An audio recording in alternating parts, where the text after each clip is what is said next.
back, all you four-color funny book aficionados.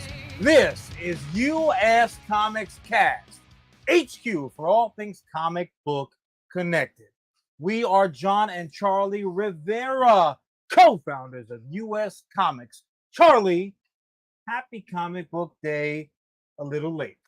Happy Comic Book Day a little late to you as well, but also to all of you beautiful people listening and watching along live or pre-recorded. I don't care. As always, we are brought to you, regardless of the day of the week, by Bad Mary Band and Sergeant Finesse Gaming. If you haven't done so already, please hit that comment section. Like, you gotta just find a show to watch a second or third or fourth or fifth season of, and you just can't decide which is which, so you mix them up, get disappointed when the wrong one's up. John. That's not all you mix up. John. Charlie. Normally, your brand new gig, your brand new job title, your brand new expedition into this thing called life is why we miss a day. Yesterday. You gotta blame me all the time. Well, but I'm saying, not your fault yesterday. Because yesterday, for the love of the podcast, for the love of these people, you got yourself free. And I said, nah, I'm going to get like, nah, fuck off. I already I want to lay by the pool half naked. It's true. And I'm like a lot of guys. So it's like my half naked is someone else's full naked. So I had a wonderful Juneteenth, which I think, unfortunately, Juneteenth is one of those holidays, has a real 4th of July vibe. Like maybe we're celebrating the wrong way. It? Monsters? Like I should have probably watched a documentary. I should have caught up on a day where freedom got to actually ring. Instead, mojitos by a pool. Charlie said, "I'm free to get drunk by the pool." Like I love everybody. Disrespectful. I have decided there's no wrong way to celebrate. Like that's did you? I decided. You've decided I was for like us. a 6-pack in. But how about you? So. You got a rare Wednesday off. Did you just catch up on nerd stuff? Wednesday night. Oh, that's what I meant. Yeah, you got I your was podcast working during the day. Yeah, no, I watched and rewatched some just Dynamite current TV, which is a real just a treat. Yeah, it's just a pleasure, quite frankly. I literally good stuff out there. I arranged my whole day so I could wake up between 3 o'clock and 4 o'clock to watch the new episode of Boys, because Boys season 4 is back. One of my absolute favorite superhero things, and yet cover your crotches. I go online. I don't even have to cover my crotch. I have to cover my fucking eyeballs because all anyone's talking about, they're not talking about what's the wiener scene this season, because you know there's going to be one. Always going to be a good wiener scene. Who's going to make whoopee with who, or what gender, or what or how. Everyone's talking about the very obvious change that happened to an actor off camera. They are very fixated, distinctive, different look that a certain character has coming into the season. How is that the most important thing? I mean, obviously, we're talking about Mother Starlight.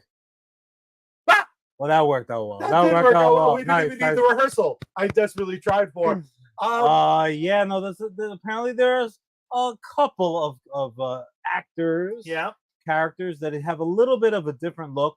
But how, with a series that's as good as this is, how is that the conversation going into this dope new season? I'll tell you why. I'm going to ask you a question that I know the answer to. I do it all the time. Because people are the worst. People are the worst. And at least for me, I don't know about you, but I truly, and I'm always proven wrong whenever I elect to have faith in the masses. Why? Why would you do that? Fool. I thought after we lost Chadwick, the Black Panther, I'm not going to try to pronounce his last name because I'm going to mess it up. But once we lost him after years of discourse of like, but he's on crack, and he was battling who the fuck said that? Dude, that was like the common thing on both white and black Twitter. No, all I saw during that kind of process was, oh, he's getting too skinny. He no longer looks like a superhero. Which I would almost argue is worse, that they were just kind of kidding. Crack? No, I think crack is probably worse. Fair enough. With that being said, I thought on the other side of learning this harrowing battle he had with fucking cancer that we lost him because of. I thought we, as a nerd culture at least, decided like, hey, moving forward, let's err on the side of caution. But Mother Milk taught us he had to come out and make a statement. And it's another one where like, I'm worse off for knowing what happened, because he did come out And he was like, no, I went to my doctor, and like all that extra fucking protein I was absorbing, all the different stuff So this cat, Mother's Milk, was a big just dude. brolic. He was just a big, just like a very muscular, thick. He was one of these dudes that you said You're struggling to call thick. it delicious, but you're just describing it. I'm not. You're projecting a little bit. No, I said it. I wrote it on his IMDb just now. I like edited it, so it was like the delicious man of any size. But yeah, he wasn't his doctor. I don't know if this is what you're looking up. No. Okay, we are just answering fucking date requests in the middle of the show. Just teasing. I love it that it's we.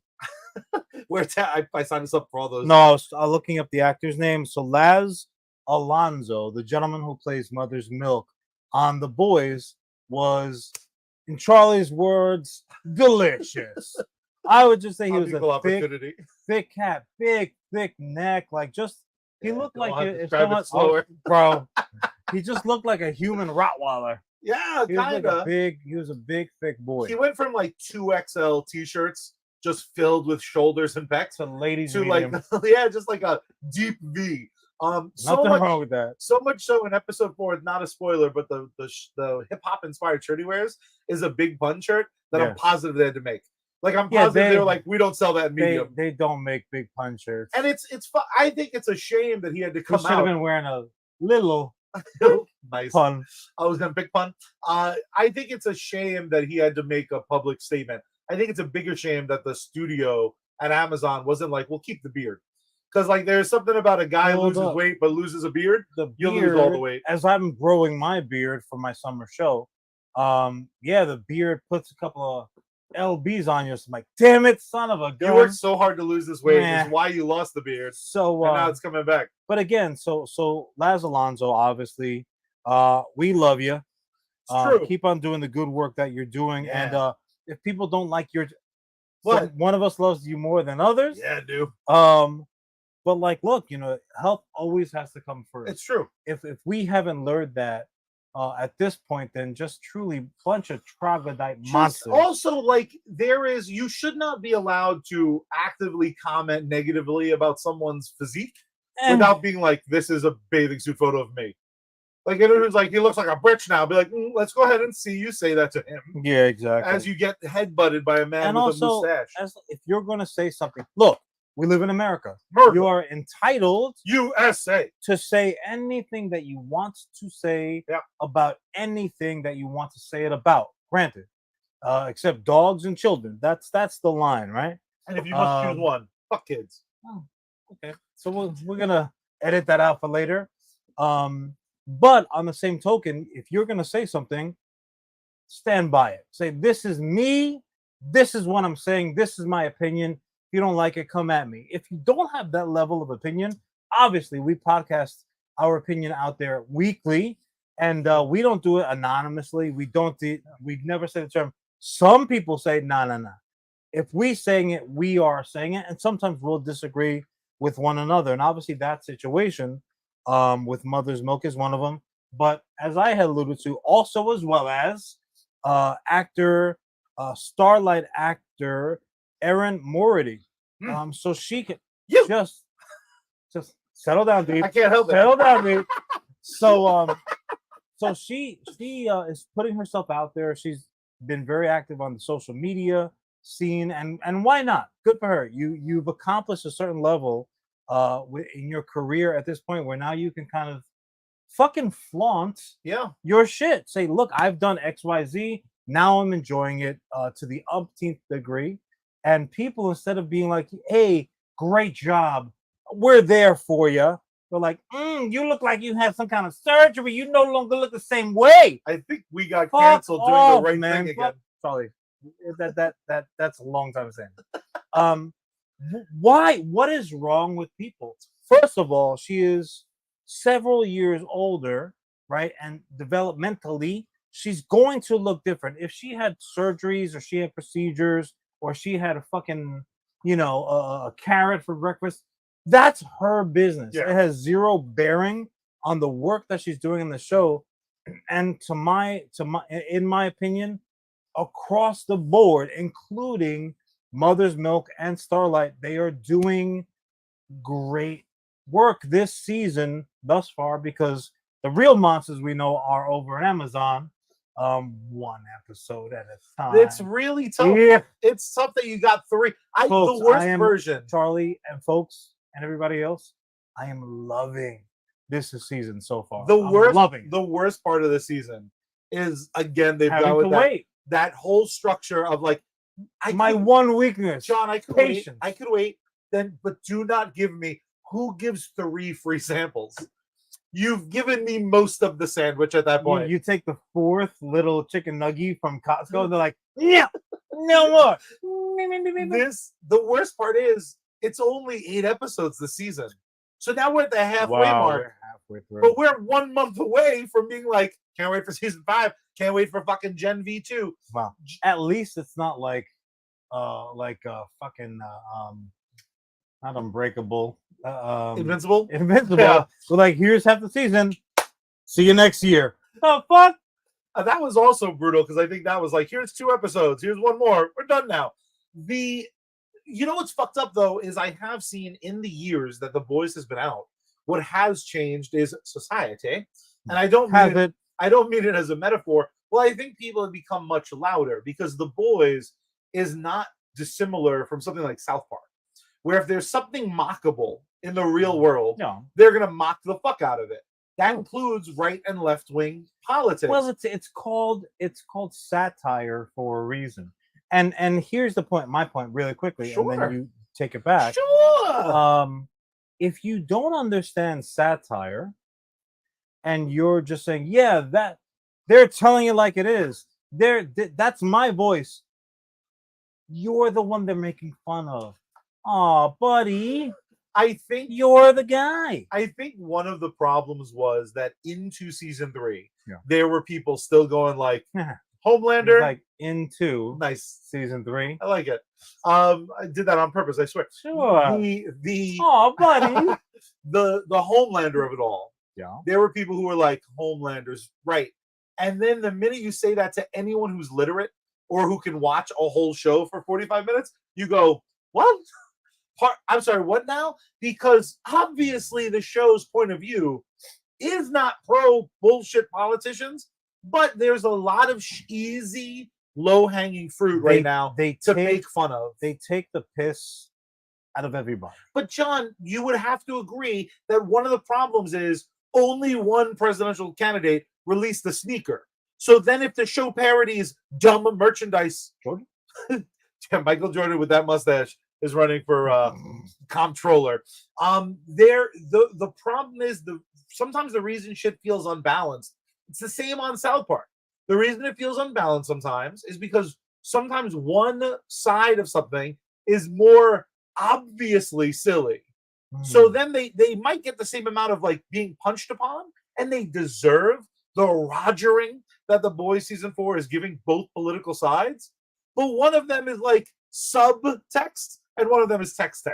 So I mean, not that I didn't really want that to be the kind of combo, but I'll say this: if you see something and you're like, oh, that's my side, and like, oh, that's kind of funny, versus like you see something and say that's my side, and then you just like do not like that punchline. That might be guilt. That might be a little bit of guilt kick in. And the last thing I'll say about it, and then we'll talk about the series, the actual show. Wider, I mean, but that is the actual show. I don't think that's unfair, and I think a huge talking point. That's crazy. All of the advertisement, they have some of the best social media ever for this show, and it all feeds off of the show. The parodies in the show are speaking very specifically about very specific channels. But that's satire, because if you look at something and they say, oh, this Martian is doing this thing, and it takes you more than a few seconds to say the Martian is this. Yeah. Then you're not watching good satire. Yeah. Right. But it's not enough to just say the Martian is doing this. Yeah. Okay. So, but you still have to have your own narrative. It's still a story. And it still needs a show about an superheroes. Overall arc. It still needs to take somebody's along the journey where they start here and they end up there. Yeah. The rest of it is just set dressing. Yeah, I find it alarming that they sold a pile of fucking merch last year or 2 years ago with Girls Get It Done, like making fun of when a show is like, look at these women taking center stage. That scene in Avengers. I mean, there are actual like merch point, like merchandise points that I've seen in real life. Like, meh, that's kind of funny. Like, if you, I own some of them. I'm like, oh, that's funny to me. I would so buy a can of energy drink that was based on fucking what was it, like Cool Rush or whatever ridiculous that the fake Pepsi ad for. You have a Twinkie drink in your car right now. It's right now. It's 116 degrees, and it has never been drank. Definitely fizzing over. It is going to just explode one day, and I'll deserve different chemical reaction. But I'm blown away that this show is able to keep being as shocking to me as it. At some point, I thought I would see like, this is the most blood I'll ever see in a scene, and every time Huey goes, "Hold my beer." This poor fuck. It's like Shaun of the Dead every episode. Just every season, rather, because at some point, you know, Huey's gonna get just drenched head to toe in blood, and I'm here for it. That guy's dry cleaning bill must be out of this world. But just if you don't mind, just the plot point, so the plot points of the show. Just backtrack a little bit. If this was just satire of the current state of affairs, frankly, it's not that interesting for that long of a my god, yeah. That's maybe a season show, right? Especially the way Amazon does it. But the actual story of The Boys is a legitimate comic book world story. Like, there are things fucking happening. So long ago, the show deviated from the comic book run, which was fantastic. But you can even I would say more so than Walking Dead, but similar trajectory to Walking Dead. That's one of the best comparisons. There's stuff kind of going off right and left. You're like, oh, this is a character, and they're just a flash by on the screen. Stormfront shows up, and you're like, this one got movies. Yeah, considering when they were talking about new members and stuff, I'm like, I know that actor. I fucking hate that they gave us like the X-Men Wanted posters. I'm like, hey, Charlie, come back. Charlie, they did me so dirty. I'm like, oh, that's the one. That's the new member. No, oh, no, not the member. All right, I'll just keep on waiting. I'm just hoping that eventually we come back around again. Because members of the seven. Yeah, I'm like, boo. They just do such a good job at this point of saying, here's something so familiar, and someone like myself and yourself, you're already a fan of. Like, here's a slight variation. Like, all right, great. It's like when Modelo come out with Negro. I'm like, sign me up, baby. Like, I will take one case, please. Damn straight, and I did. I just love the way that they're handling it, because week in, week out, even though I'm super familiar with the source material, I literally don't know what's happening next. I don't know who they're gonna mock openly next. I don't know what point they're gonna be looking to make adjacent to the storyline. But I will say this: Homelander goes fucking buck in this most recent episode. Episode 4? I was literally like, did you wake up at 4? What the fuck time did you wake up to? I watched it this morning getting ready. You know what the worst part was? And luckily my process is long enough. I'm like, gonna have to watch that again. The Boys, the first couple of seasons, did not have accidental product placement, I'll call it. The episode 4, I don't want to spoil it. They take one of my favorite things. My little fat heart saw one of my like childhood dreams show up. Wait a minute. And it would be the equivalent of Joker Stream, who's joining us over on Twitch. It would be Stream. It would be the equivalent of if Bats came and was like, truth, and then hit him with a fucking pumpkin bomb. You're like, that's not even your gimmick. Put it there, pal. Smack. And the second that you went to shake Bats' hand. There is something so delicious about this show taking everything for you. The cameo in season 3, is the best drop in my opinion so far. Like, it hits you like a fucking ton of bricks. It's in world. Yeah. It's fucking everything. It's great. It's good. I mean, again, the show is just doing such a great job of hitting on multiple like on multiple layers. Yeah. That honestly, again, it's and we clearly do a lot of pre-prep work. Like aside from my goofy joke lead-ins, I had no idea where you in your mind were taking the topic, but you're 100% right. Absolutely. And that's the nice thing about this is that I can watch the show and get one thing out of it. You can take the show and get another thing out of it. Ellis, who's just one of the very best to ever do it, could watch the show or not watch the show and have no idea. That's one thing what we're talking about. I don't get. But respect the Joker. I don't know how a show gets to 4.5 seasons because they have a spinoff. I don't know how a show gets like that. And Ellis, who's wearing Wonder Woman underoos right now, yeah, because it's hot out. Pass. Like that's what I don't get. But let me ask you this: do it as time winds down for this first segment. Knowing where the comic went, and knowing how far we've deviated, the big things from the comic that we're not getting yet and may never get. For you, debatable. Do you feel it? Well, we're living in a world where there's only so much time left, right? Like there's a world that there's 12 episodes left of the series. That can't be true because there's another season of Gen B coming. But 20 episodes. There is just this. I always wonder if when you love something so much, you go, well, this has to be there. I think there's plot points from the comic that people before Amazon came along would have said, like, well, this has to be in it. This has to be the Black Noir reveal. I'll go as far as saying that. And then even this season, there's a new Black Noir, and they do a reveal, and it's still not the comic reveal. That I feel like a lot of people normally by now would be stomping on the ground. I'm not getting exactly what I want. I want the exact thing I want. Do you have any of that in you, having been such a big fan? Because you brought the Boys comic to me, not the other way around. And I read it and I loved it, but I didn't love it like you loved it. Like, this is another example where the adaptation means way more to me than the source material. Not lowering one to raise another, just a personal preference. One, I'm so locked into the show in a way I was never with that book, and I liked the book a lot. Right. As a bigger fan of that source material, will you, when this show wraps up, are you like, no, I've already committed, or will part of you be like, nah, fuck, they could have worked in a version of the Black Noir gimmick? I mean, look, there are like, oh, that would have been nice, with like type moments. Sure, absolutely. As opposed to like, oh, I'm grossly disappointed. This was worthless. I think that at this point, it's already shown itself to be so worthwhile, and frankly, such a unexpected surprise as to the attention to detail and the success artistically that the show has had, that I would be the biggest douche ever out there. Like, nope, now this means nothing. No, obviously that's not the case.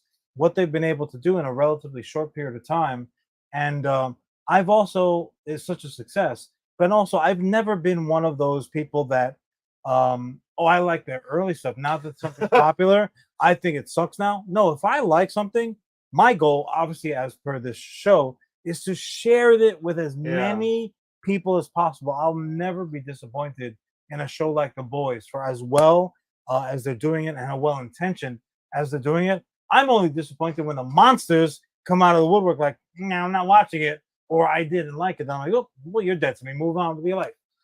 I love that. My final thought on the subject is I think a lot of the talk around The Boys season 4 has been people saying that this is somehow their weakest season. More ding dongs. I totally disagree. I think this is the most pointed a season has been. Maybe this is all engines are firing. They are fucking heading down the barrel of a series finale, and it does feel that way. They have an intention. The season, and I think is headed to a very specific kind of culmination. And I think a superpower of the show that a lot of other shows fail.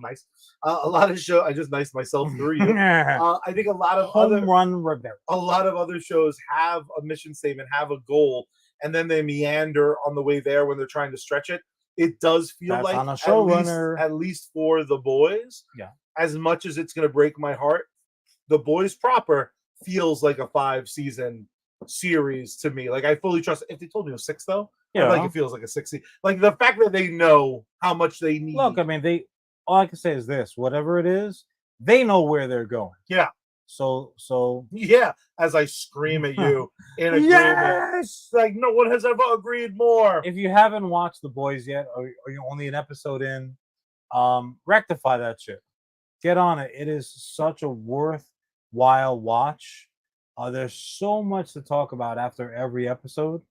And frankly, it's hurtful biting these tongues all the time. So we want to talk about it openly, spoiler free, spoiler full. So get on that shit quick. And the bottom line, like my man the Deep says, to every octopus that swims his way, get on it. Every octopus or anyone who really likes bad restaurant food. It's a reference. I swear it's a crappy reference, but it's a reference. I almost went with another reference that's a dead giveaway of a huge plot point, and I had to stop myself in real time. Okay. So I'm not saying I'm good at podcasting. I'm just saying I've done podcasting a long time. If you think that we would steer you wrong on a season 4 of a show where we would normally abandon ship, well then if you tell people that shit, you're like one goofy beard, no chin having, Ellis cover your ears, toy stealing son of a gun, because you'd be just like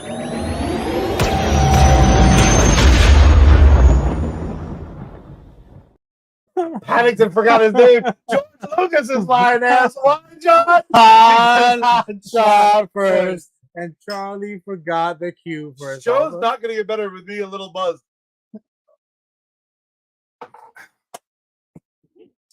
So you get that shot is my vengeance. How did you know? Oh, booze, my only weakness. My ears literally popped. God damn. You know who else popped? That's you. The mic just now. Yeah. Yelled into it. HB. Stop doing it. Ozone, baby. HBO, aka the Max. Nope, the Max is a very grimace looking, Barney motherfucking comic book character. Which at one point the Max was getting a live action adaptation. He was. That was like 9 years ago. Also, now, just kidding. It's a very ridiculous comic book. Also, the Max, great restaurant. All the kids from Saved by the Bell go there all the time. And AC Slater with a comedian, magician, waiter, owner, because owners always come visit your table. No sitcom has ever not had the owner intimately involved with the protagonist. Just like no one. So kids, what's going on up at the high school? Oh, that's the parody we need. Creepy teacher, the show.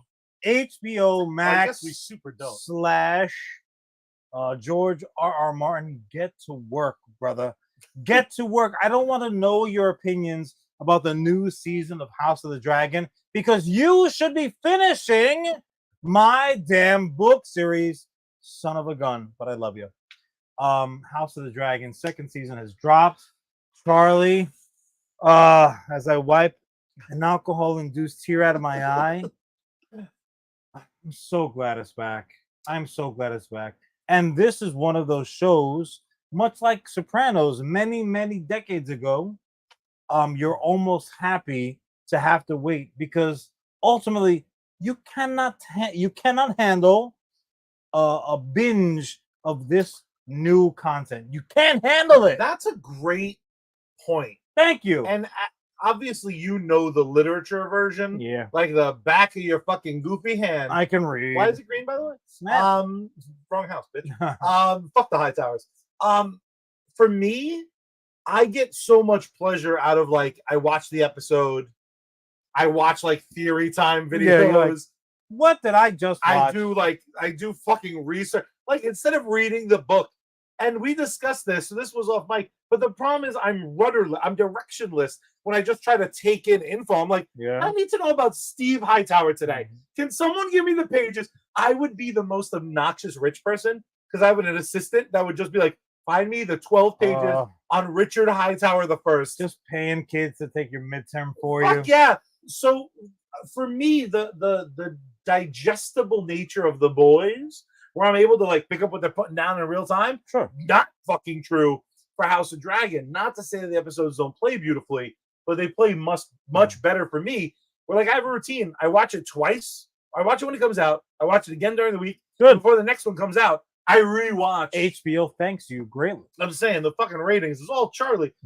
And for me, it's so rewarding because the density of the show. You fucking see, there's a character from the books. He does something very important in the first episode, but his name is... Whoa, spoiler alert! They call him Cheese.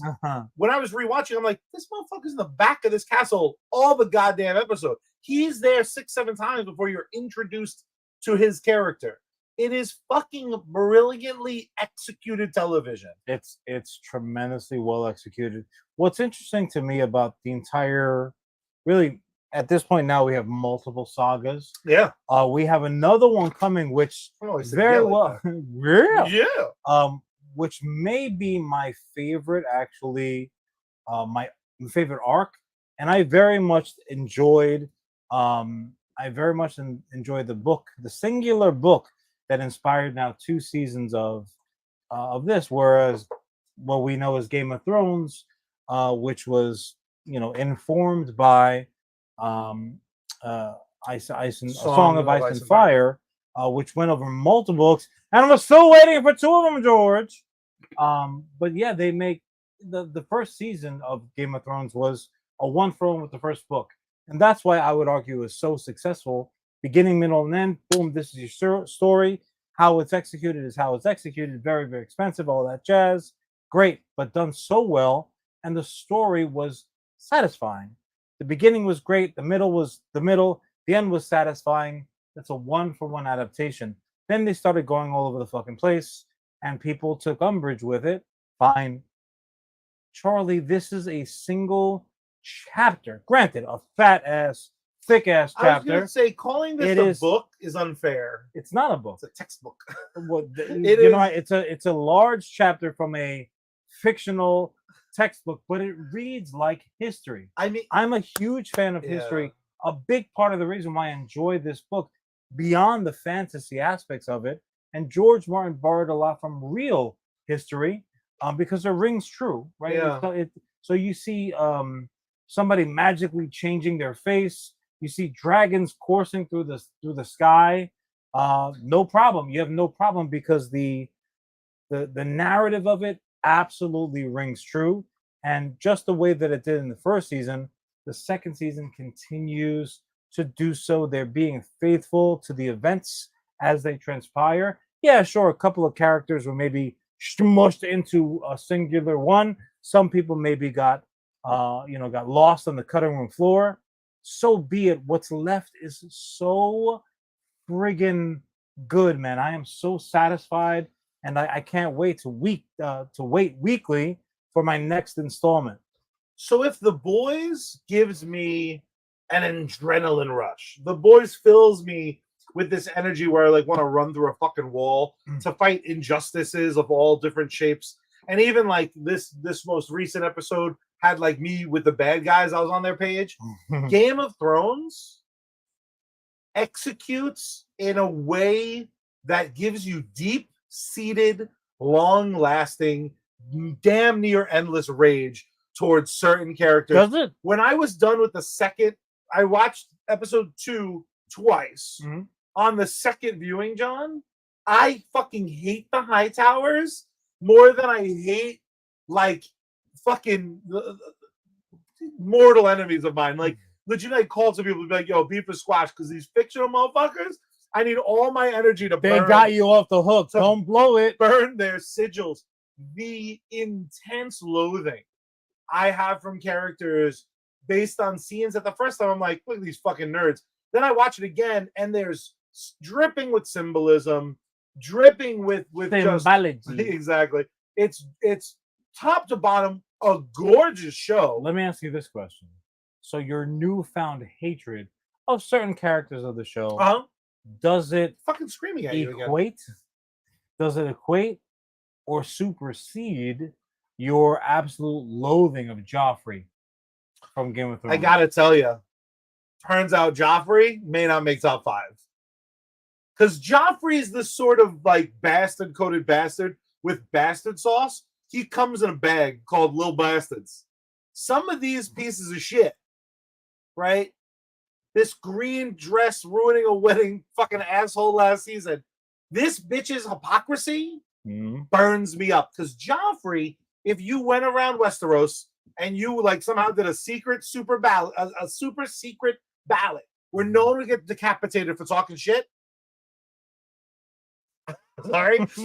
Everyone would be like, this kid sucks eggs. Yeah. Everyone knew that kid His sucks. mother was like, uh-oh. This fucking rag and her little soldier boyfriend bug the shit out of me because they walk around like, our poops have never smelled. They're pulling a North Korea. They're like, I don't poop. I've never pooped. Not for anything. Is it North Korea or South Korea? I'm not much of a history guy. Those two very much know what each other's poop smells like. That is a given. Next episode, they're gonna have pink eye. That's how up close and personal.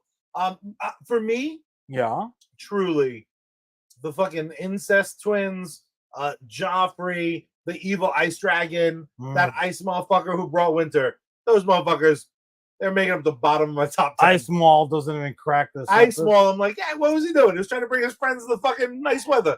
So I am sitting here reserving judgment. But again, it's Monday morning quarterback. I know what transpires. I know who's going to do what dirt. I know who's going to respond and over respond. I know all that jazz. I know people mistakes that they make, like, oh, don't do that. Don't go in that closet. I have that omnipotent approach to it. So I'm literally able to just sit there, right? I know watching Jaws, happy first day of summer, by the way. I know not watching Jaws, Quint's gonna get it. I know it. I know the captain's going. I know, I'm sorry. I know the cap is gonna swim away on the two barrels. So when I'm enjoying it for the maybe 500th time, at least, I'm able to just be like, oh shit, look at the little guppy that got out of the pond. Look at the one running out of the shark. I'm like, shut, speak up, bitch. We know what's gonna happen. We know that Cap's gonna jump off the bridge and we'll come back. But yeah, you're able to appreciate it in a different way, I think. So I don't get incensed by certain behavior because I knew that shit was gonna happen. Let me ask you this though. Yes. So far, yeah, they're being real close. It's a relatively straight adaptation. They just happen to be zhuzhing up the visuals. Yes. That does not mean you're promised dick. Not zhuzhing up. I mean, they're not going to change the outcome. How the fuck do you know? I do know because that would be Jon Snow shows up. He's like, I'm here early, baby. Please don't do I that. fell in a time vortex. Sliders. Like, hey guys, you want to take a nap now? Like, nah, Jon Snow, I want to see some exciting stuff. That would be the get out of here. The bitch from the Star Wars. She took another nap this week. The fucking Nappy McGee from The Acolyte. I'm not familiar. What's that? You have to watch the whole season. You promised the people you would. You will be bored as I was bored. For me, I wonder, do you think you're losing anything by knowing what's happening? Or is this just like getting another rim tugger? You're like, I love rim tuggers. Whereas don't get into that. That was Charlie. We sound too much alike to let that go to the audio without a clarification. No, unlike the boys where I'm like, oh shit. I look for certain things to happen. For example, the finale of season 1, I very much knew that was going to happen. But get to your earlier point, had Big Dragon not gulped down Little Dragon midair, mind you, delicious. I would have been like, wait a minute, that's not right, that's not how it happened. Because again, the way that they Can I do a podcast with that guy one day? The way that I guess they probably arrange it. So changed my mind the way, so that all being said, there are certain points, right? So when they talk about like alternate timelines and jazz, you can go back into a version of your own life in the past, and on a random Tuesday have a chicken sandwich instead of a burger, and there's really no big deal. Yeah. But you're like, there was that one time that I was sucking down a turkey leg and I choked and I ran outside and I tripped over a rake and everybody laughed, but I was really, really having a hard time. And then you're like, no, that's not going to happen. But I know that timeline that Charlie choked on a chicken bone and ran outside and stepped on a rake, I would be jammed up, right? I would be jammed up. So certain things you're like, fine, that's not a big deal. To go back to Game of Thrones, for example, literally one of the most entertaining characters to me, one of the ones I enjoyed, their adventures and misadventures. Nope.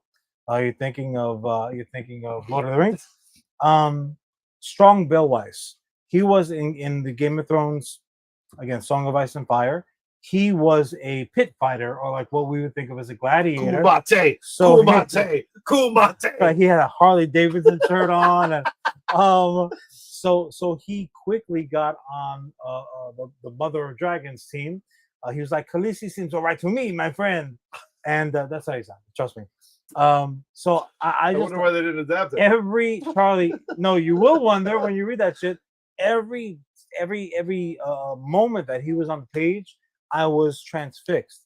That character appeared nowhere in the show, and I was disappointed, sure, but the overall storytelling of the show, I'm like, nah, that's all right, that's okay. I will let it go. What's one of the first things I said to you? Oh, 3 dragons on the screen. That's amazing.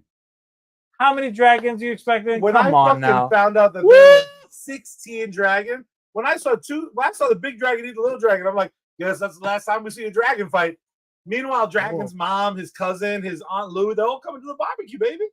Also, like, what's fucked up about me is my, like, how easily I can become obsessed with something good. Is like, they probably will be a while before they get to, like, old Valyria. So, like, now I'm just, like, lost in this world of characters that, like, if they mention, I'm gonna pop, like, my name shows up on the Tron. You're writing notes, you're like, oh, that name. Yeah, exactly. I'm like, is that 1V or 16? There is something. Yeah, spelling means nothing to me, motherfucker. Oh my god, these pricks. But there is something so. I love appointment TV when worth the wait, man. If it's that's not fair. If they're gonna make you wait, it's gotta be worth it. I don't want that to go on the same episode as the fucking Boys, because I think the Boys, the wait is worth it. I would just rather not. When did I say that it wasn't? No, I'm saying I think stupid people. Why are you yelling at me again? Because it's fun. I think I point out when I yell. I'm talking about that, not you. Oh, fair enough. I think there's just something special about the depth of which Game of Thrones lore operates. It's just such a deep well. Like, you can find out what Butcher's favorite fucking hot dog brand is, but like, you'll find out how they make dragon hot dogs. Like, they find a dead dragon every 300 years. Do you? And there's definitely a character. You're telling me that there's not notes somewhere about, like, the one dude who invented barbecue in King's Landing? That's a 17-page. That's a 17-chapter fucking story. Knowing these motherfuckers, is it not? Are you disappointed because there is? Look, are they showing up next week? So I reading the original series, I had 2 prevailing thoughts the whole time. Why did they not name this a Song of Ice and Fire? Reading the books. I can't wait for this adaptation. This is going to be bonkers fire television. And the second one was, this George R.R. Martin is a fat man. He's a big boy who loves mealtime, because Charlie, he spoke about food so eloquently. I've been sent some of those chapters. Poetically, so like he was in love. He's like, yeah, forget about these naked hoods. When you break your fast and you have Charlie, he had chapters that read like a page of fucking IHOP. I'm like, what? Get to the point, brother. Where will we go? There's dragons overhead. They refer to breaking the fast in the morning. I get it. I get that's where breakfast comes from. Can we please find out what's going with the dragons and the little people and everybody in between? I like the idea of them being like, there's an ice dragon, but have you tried this jerky? Also, wine. I'm like, man, definitely loves his wine. I appreciate all of that. Same. Is that when the book came out? You had that red mustache? Maybe. Nice. Kool-Aid was very much in style back then. Like, Kool-Aid and vodka is as close as you can get to old Valerian Happy Punch or whatever. I do like that every now and then the show has like a really on the nose name for something. They'll be like, this is Storm Death. It's a blade made from the nostril hair of a dragon. And this is pew pew gun. Be like, This is- motherfucker. This is called fire shits ale. Oh, that's crazy. Why did they call it that? Because when you drink it down, the next morn you have the worst fire shits ever in the kingdom. Like, oh, I regret. All right. I regret fucking ass. Why even put that on the menu? Like, how often? Well, every once in a while, one needs a day off of work. There's some emaciated guy who's like super addicted to it. Be like, no, Jimmy the fox sniffer. I am to be executed on the morn, and I want that to be hilarious that once they take my head off, I have the fire shits for everyone standing behind us. Huh. I've asked to be killed first, so I'm front of the line. Oh, Schmickerus, you have a real dark sense of humor. The ballad of Doo-Doo Fog. Aye, that is why I'm to be executed on the morn. He's a man with a plan, and he has no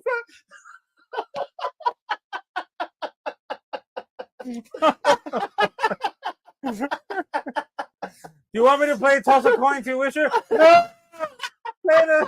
Play the Tale of the Fire Shit. Tale of the fire shit. Tis a banger. Tis a banger. Anyway. So look. At this point now, figure if you wait to listen to this episode, you'll be able to really effectively binge 3 entire episodes of Don't this do that show. now. Look, I don't know. Frankly, I love you all, but I don't think you can handle it. Let's be honest. You probably can't handle it. I gotta tell you, I watched episode 2 twice. I'm like, there's some shit. I'm like, I missed that. Like, I watch those videos that's like fucking breakdown, Easter eggs and shit. And I'm like, motherfucker, what? There's like a whole character I didn't know before. Where was there flying albino? Do you know they got 2 crowns? There's like 2 different thrones. It's fucked up. Just totally not paying attention. So it's like a civil war? Yeah. Crazy. I didn't even see Captain America. Yeah, no, it's really just done so well. And what they've really been able to do is to take this narrative that's familiar to me or any of the readers, not Charlie, to me. But they also are able to structure a season of television, and every episode has an arc to the episode, which, you know, frankly, like having that every episode has got to have a big surprise. Every episode has a big fight scene. Every episode has a sex scene, like that. Though, and they do. But like to have that type of rigid format and follow it, you know, to a T, that doesn't do anything for anybody on the long-term basis. Yeah, maybe you'll get somebody coming back for a second episode if they weren't going to come back. But look, the story is just so good, and it's at the same time as being fantastic, it is familiar because civil wars obviously do happen, especially in old European situations, which really is like the overall basis for this shit. The show also, my final thought is, it's a real magic trick that this show is able to present to you people who I think can easily be described as despicable.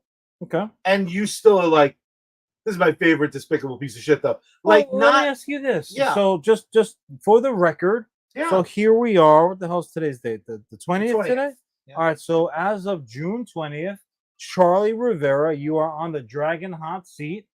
Are you team black or are you team green? If you think I would ever sit with a fucking high tower, I am team black. That is, there's only one person who was appointed to run this fucking joint. It wasn't a goddamn high towers bitch. Okay. I certainly hope nothing will change that opinion. Nothing will make me think that green doesn't do anything to make you question your vehement support. Listen, I'll tell you this. I guess this. We'll see. Where the high towers ain't, I'll be. So if those pieces of shit join Team Black, grab me a green jersey. I'm like that piece of shit at the World Series. I'm changing my hat, like based on presumed. Those tickets are expensive. Nobody can really blame you. That's true. You want to walk away saying my team won. All right. My final thought on the subject. I want everybody to write down Charlie's opinion, and let's see if he sticks to it. But yeah, the fact that they're just continuing, they did not lose any steam any heat, any momentum coming off of season 1 into season 2. Guys, no spoilers, but so much is going to happen. So much is in the works. They've alluded to so much stuff at this point where I realize a lot of you are going to look back and say, I knew it. I knew it. You didn't know it. That's the one thing that I know and that you know is that you didn't know Stugotz. I'm so looking forward to the remainder of the season. They're just doing it as well as really anyone has any right to ask. It's just fantastic. This is the golden age of TV right now. You know why movies are failing? Because the golden age of TV is an alternative and they're pumping it right into your house. And we have both. John, it's undeniable. That's some high tower shit to say. It is undeniable how fucking good television is right now. It's also undeniable how expensive running and operating the show is. So let's pay some motherfucking bills. Even when we split it down the middle, it's still expensive. And the worst fucking part for me is I watch all these other pods sell out, but we don't do that. We're only bringing you the good goods because those companies we try to reach out to, they always say no. Yeah, like you don't sell out, you said all the time. Yeah, I was lying. I was lying to the people until I got about. But one person we never lie to is our good friends over at Bad Mary Band. Absolutely one of our favorite bands. I think they'll be one of your favorites too. You heard them during the intro. You're going to hear them at the end. If you're wondering where else you can catch their act, you can go over to badmaryband.com or at badmaryband across all social media platforms. You can support them over on patreon.com/badmaryband. You can stay up to date at the website, badmaryband.com, where also where you can find their merch, their upcoming performances, learn about their new album drops. But my favorite part, John, every single song, every single time they redo it, every time they do a cover, it's available directly on every music streaming service. They put it in your ear holes. They really do. They really, really do. Also, as well as we cannot forget those streamer extraordinaires. Naturally, we're talking about the Sarge. Sarge just gaming daily like you want to do. You can find him currently on kick.com doing it to it. He's doing all kinds of stuff like streamathons and fucking drinkathons and all kinds of thons, thongathons if you catch them on the right day. His new merch is fire. It's just a thong. Well, and it's also fire. It's just on a stick. 50 Shades of Sarge. Just playing a lot of still a lot of COD. He's playing new games constantly. He's playing WoW every once in a while, just digging that thing out of fucking dust balls. Just doing it to him. He's a lot of fun. Good friend of the show. Just a great hang. Also, as well as we have the Jokers _stream_ doing it to it on daily, nightly episode, rightly, as Charlie likes to say. Dynamite Fortnite streamers got a little bit of extra time on his hands now, deservedly so. So if you catch him, you're catching the very, very best of him because he's not tired from all the other chicanery. Check them both out today. Joker's over on Twitch. The Sarge is over on kick.com.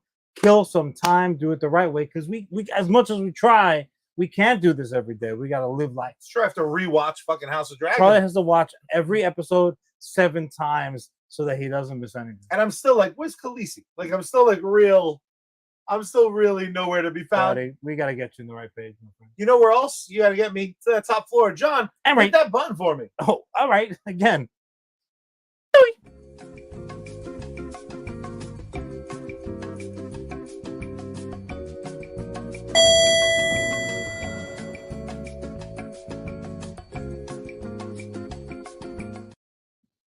Oh, you got to get that tie on ready. You got to get that checkbook warmed up. We'll see. This is the part of the show where we bring an original concept, a remake, a sequel. We bring it to our beloved brother. At least I think I'm also beloved to you. And they function as those openly threaten me over the airwaves, sir. Yeah, all the time. That's how brothers operate. You taught me that. Your fault. Where the one of us, the one wearing the tie, if you're watching the visual version, I love it. It's beautiful. You look like John Constantine. Well, demon. Hey. I'm talking about Keanu like that. Where John. Come on, bro. How often are you talking about Keanu properties? That's true. John will be playing the evil suit, running Holly Weird. I'm gonna play me, who desperately wants Hollywood's money by any means necessary. Method actor. We're in the elevator. I hope you don't mind, sir. I'm going to hit you right to the top floor. I swear I have a very real meeting, and this isn't me just trying to get your attention. But while I have your attention, and considering that you believe that first lie, I hope that you believe all future lies that are coming out of my mouth. Because do I have an idea for you, Mr. Hollywood, sir? I think we should finally make a sequel to one of the greatest action films of all times. I think in this day and age, we all need something that makes everybody question their sexuality. And if fucking this movie didn't do it, I don't think any movie will. You do not need any help. I'm talking about Point Break 2. A sequel to the absolute banger that is Point Break. You might know of it. Hold on a second. Oh God, Can I just ask you a quick question? Yes. Don't we already have a sequel to Point Break? No. We have two, technically. One is a terrible remake that hurt everyone's feelings. I don't acknowledge that. And the other one is the Fast and the Furious. Fast and the Furious, which sir. At times has hurt my feelings. Mainly 10 and 8. I like Tokyo Drift for some reason. But that's exactly... Meeting over. You bring up a great point, though. How come all these people are making Point Break 2 money, except for the fine folks at Point Break? That don't make no damn sense. I don't know. So get ready. I'm going to paint you and you beautiful people at home, paint you a word picture. We open on a beach at sunrise. Two people riding their surfboards in silhouette, cutting through the water like it's their own personal slice of heaven. We hear my close personal friends, Hans Zimmer, who's scoring. And this is basically, he's scoring it like a fucking love scene. He's scoring it like these people in love with each other. Oh. They're in love with the ocean. Keanu and Tank Girl is in love with us. Oh, you just wait. Because if you think I'm not bringing Lori Petty back, you're out of your mind. If you think I'm not bringing Kanunu back, you're out of your mind. But right now, we just see him in silhouette. But spoiler alert, I got them to sign on that dotted line.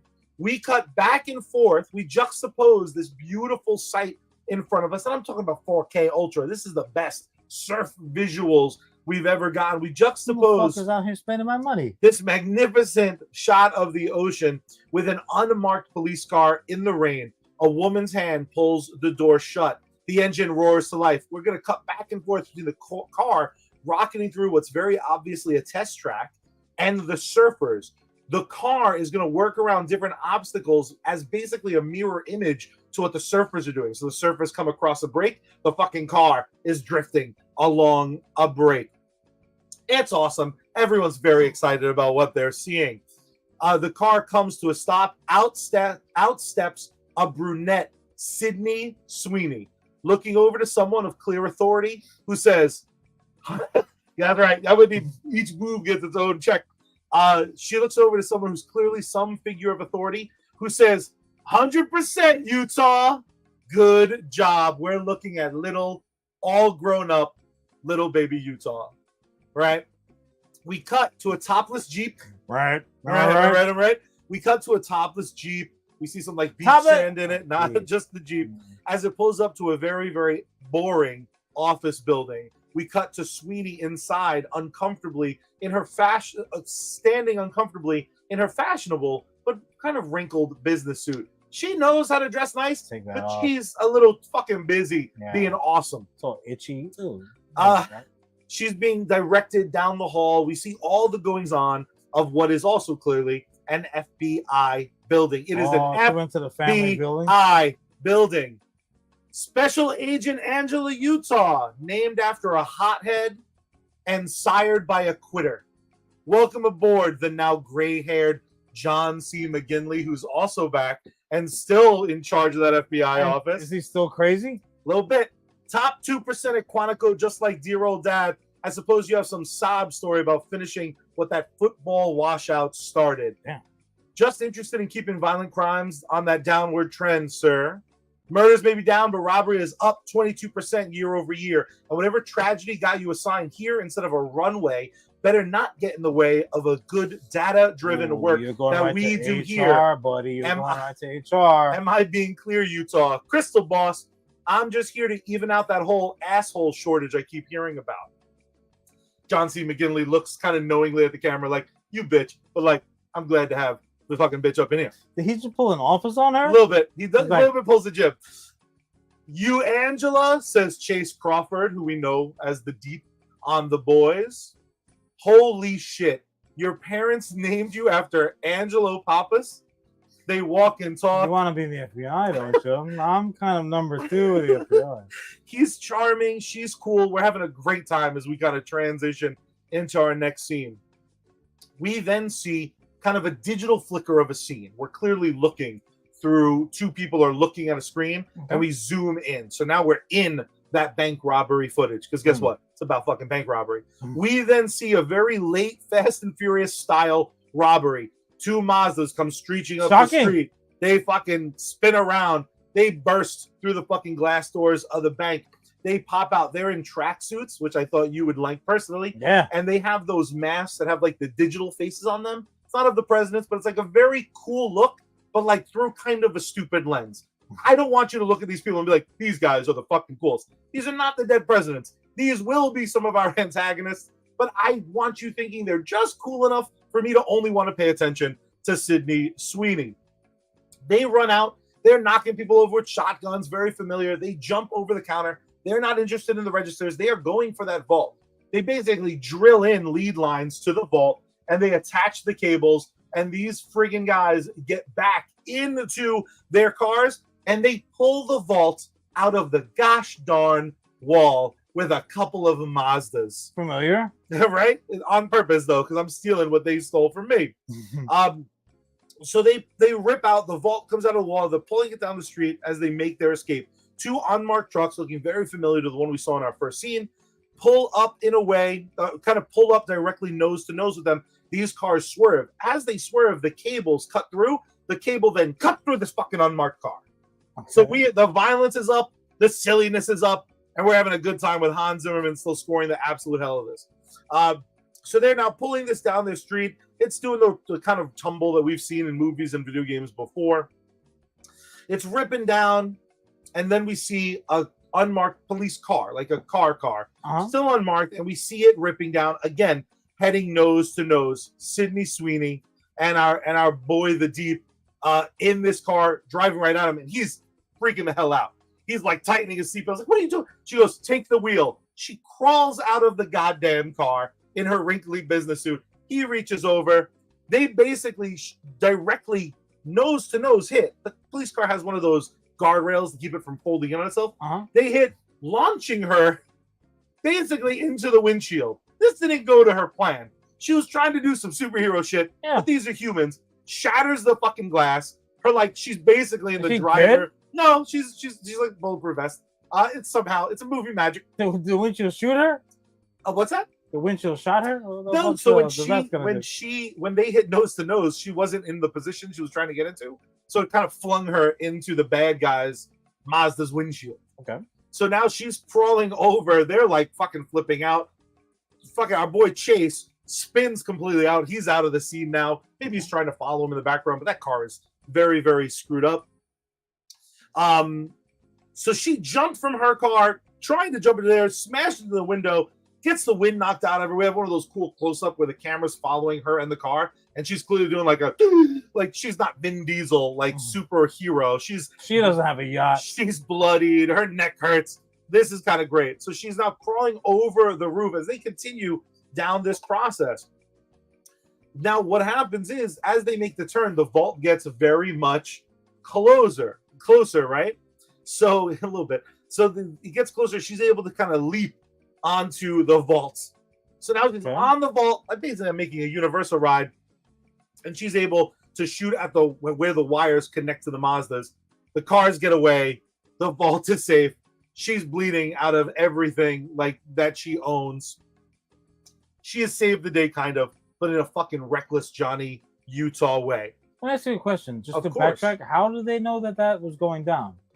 How did they? We're going to get back to it. Oh, okay. We're going to get back to it. We're kind of jumping through the timeline, but this is still very early in the movie.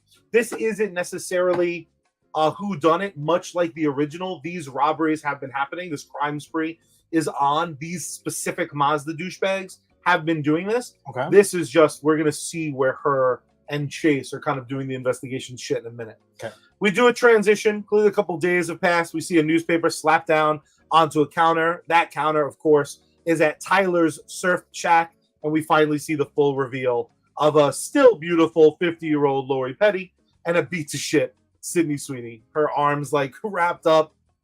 You hear from the back room, please tell me the bad guy looks worse than my baby girl. Keanu's back. They're working at the surf shop.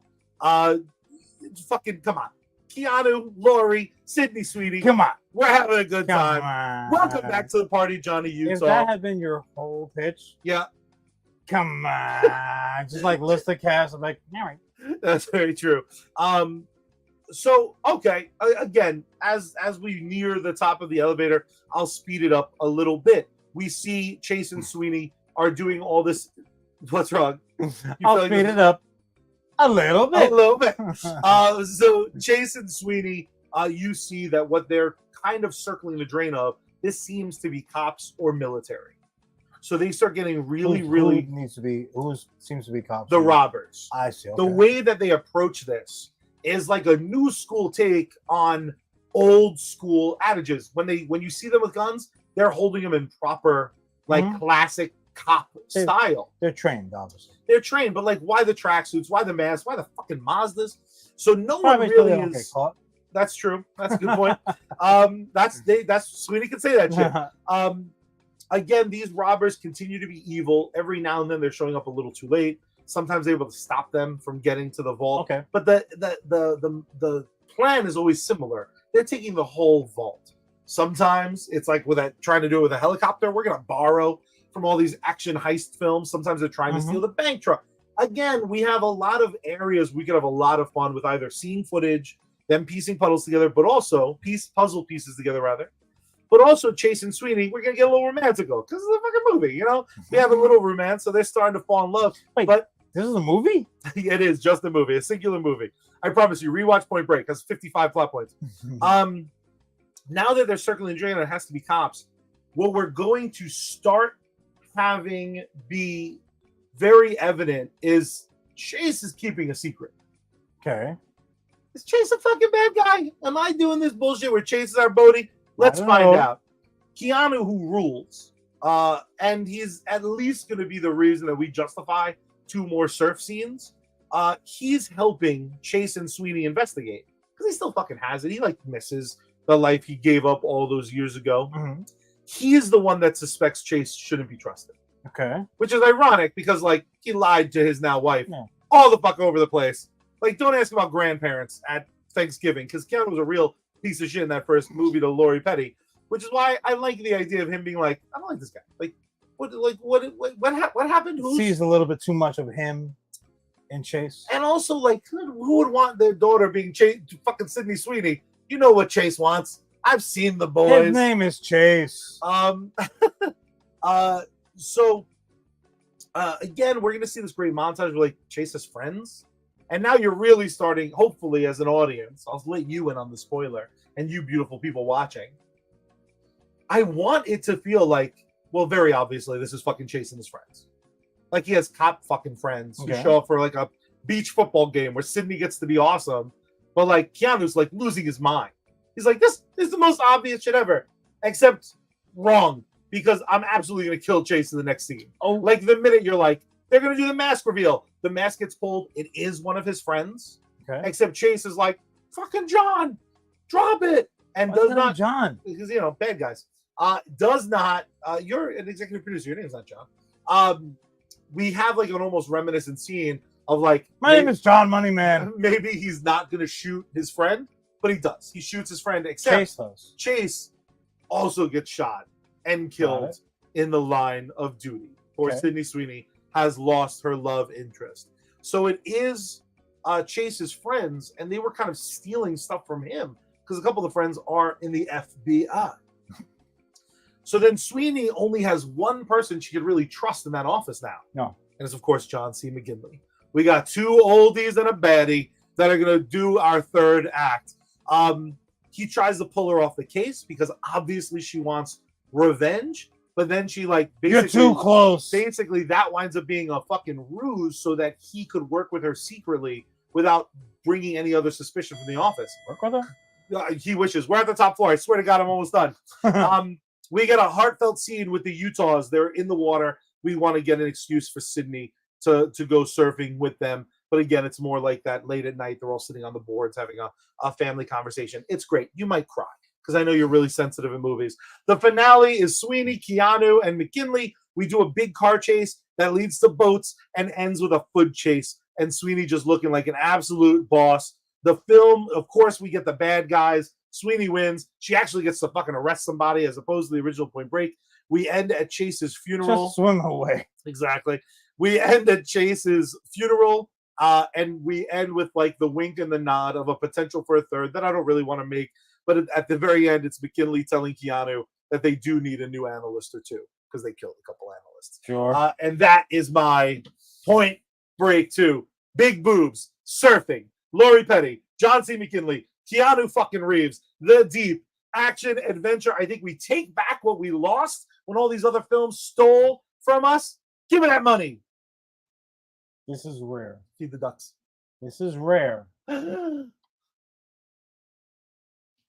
have 3 asks. Okay. 3 is one more than you normally ask for. Is it that the Mazdas have spoon engines? Yes. It's not. It's not. But that's not a bad idea at all. That's one of Joker's asks. I need in that will they, won't they period of time between Chase and Sydney. I need him to say, let me take you for a bite. Okay. And then they're walking and they need to end up at this joint that sells the best meatball sandwiches. Okay. And he's like, nom, nom, nom. And she's like, that's fucking disgusting. All right. Like a plop on his shirt of sauce or whatever. That's one. That's Espen. Sold. You want references and 15 more asks? To oh, it's a genie. You get 3 wishes. I want 15 more wishes. I want, as Keanu is kind of like dealing with his distrust of somebody new and the threat of it, and kind of he's been in the he's been in it himself. Obviously, he doesn't want his girl. Forget about like having his girl taken away from him.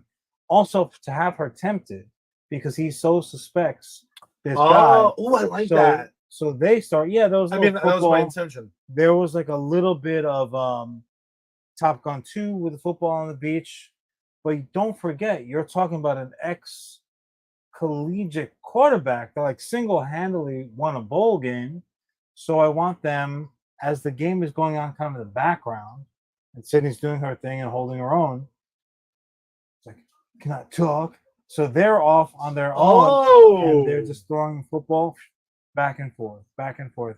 And as the conversation goes, you're really seeing just how far Keanu's distrust goes, and like by the end of that conversation, he's fucking rocketing. I love that. Height spirals and just like Chase is like, I love it. 4 asks. Okay, again, you can have 6. These are all references as far as I'm concerned. So we're also right around the football scene before Keanu and Chase have their have the bullet pass session. He's like, no, I don't want to really play. And she's like, oh, do you want to like go in the water or anything? I don't swim. I just want that in there. Just a little done. Just a little nod to the boys. Done. But also tie back into ask 2. As they're finishing their tete-a-tete, Keanu's got the ball. Chase is like, he puts up the I'm open hands. And Keanu's just like, boom, and let the football drop to the sand. Just like a real satisfying, love it, like plump in the sand sound. And then ultimately, as the movie wraps, the third act wraps, and you're at Chase's funeral, open casket, because they never do open caskets. Yeah. Keanu just comes over, puts the football in the coffin. If you could give me those 4 things, little 4 things, We're in business, baby. We're in business. We're big too. It's streaming though. Cartoon. That's okay. That's fine. Cartoon coming soon. I'm gonna really spread the love, John. Hell yeah. Great topic on your part. Any episode where I have 2 topics, you know it's gonna be a good. So thank you all for. I was expecting more critical feedback. Oh my god. Like, hey, I resemble that remark, but John. The simple truth is there is only one way we end each and every episode of US Comics 1. We tell you to comment, like, subscribe, do all the good. Tell your friends. We want to make sure that we can justify doing this week after week. But most importantly, John, I'm going to tell them how we end, but that's not nearly as important as when you show them how we end. So first, you got to turn the power on. Then you gotta tune Bad Marianne, open up the window wide and scream out into this beloved night sky. See you, Miss Space Girl. We have.